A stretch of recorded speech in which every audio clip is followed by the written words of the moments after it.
No vídeo de hoje, eu vou explicar por que a validade da obrigação é o primeiro passo para qualquer cobrança segura. Antes de falar em inadimplência, execução ou ação de cobrança, é preciso entender se aquele crédito nasceu de uma obrigação juridicamente válida. Meu nome é Felipe Gomes, sou advogado empresarialista e nesse canal eu ensino direito empresarial de forma prática para ajudar empresários, sócios, advogados e estudantes a entenderem melhor a estrutura jurídica das empresas. Quando uma empresa vende a prazo, presta um serviço ou firma um acordo de pagamento, muitas vezes a atenção fica concentrada apenas no valor e na data de vencimento.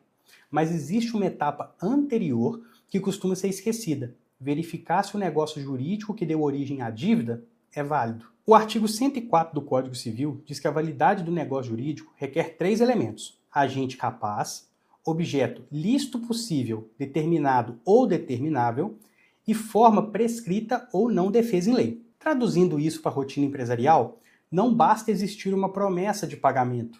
É preciso saber quem assumiu aquela obrigação, se essa pessoa podia contratar, qual era exatamente o objeto daquela contratação e se a forma usada era juridicamente aceita. Vamos destrinchar. O primeiro requisito é o agente capaz.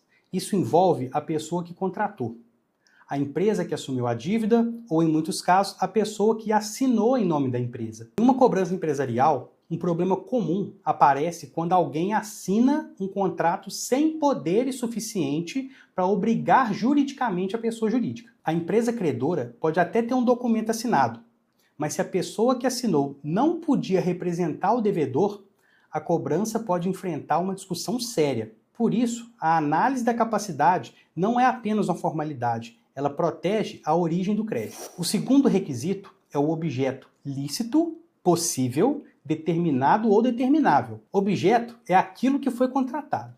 Pode ser uma venda, uma prestação de serviço ou um acordo de pagamento. Esse objeto precisa ser permitido pela lei, possível de ser cumprido e minimamente definido. Em uma operação de crédito, isso significa que o documento precisa deixar claro qual foi a obrigação assumida. Se o contrato não define bem o que foi vendido, qual serviço seria prestado, ou como o valor seria apurado, o credor pode ter dificuldade de demonstrar a existência e a extensão da dívida. O terceiro requisito é a forma prescrita ou não defesa em lei.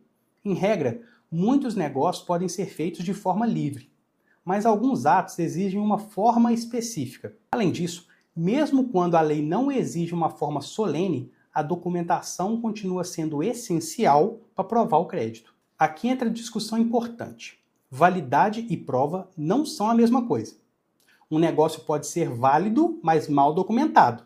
E uma dívida pode ser mal documentada, mas ser difícil de cobrar, mesmo quando ela existe de fato. Por isso, quando falamos em prevenção da inadimplência, o contrato não deve ser visto apenas como um documento para assinar e guardar. Ele deve organizar a relação desde o começo.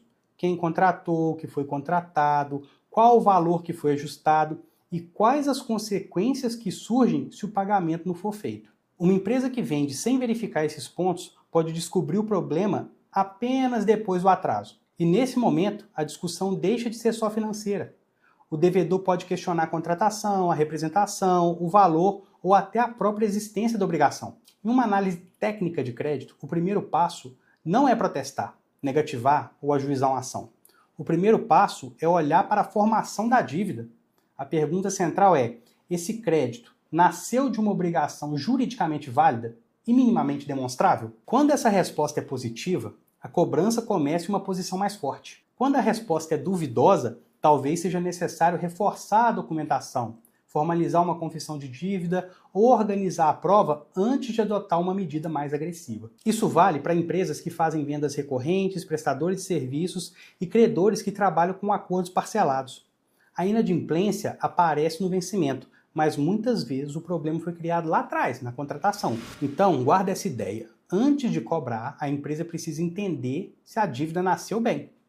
A validade da obrigação é a base sobre a qual toda a estratégia de cobrança será montada. Se esse vídeo te ajudou, considere se inscrever no canal. Isso ajuda bastante a continuidade dos vídeos e permite seguir trazendo aulas sobre contratos, inadimplência e recuperação de crédito.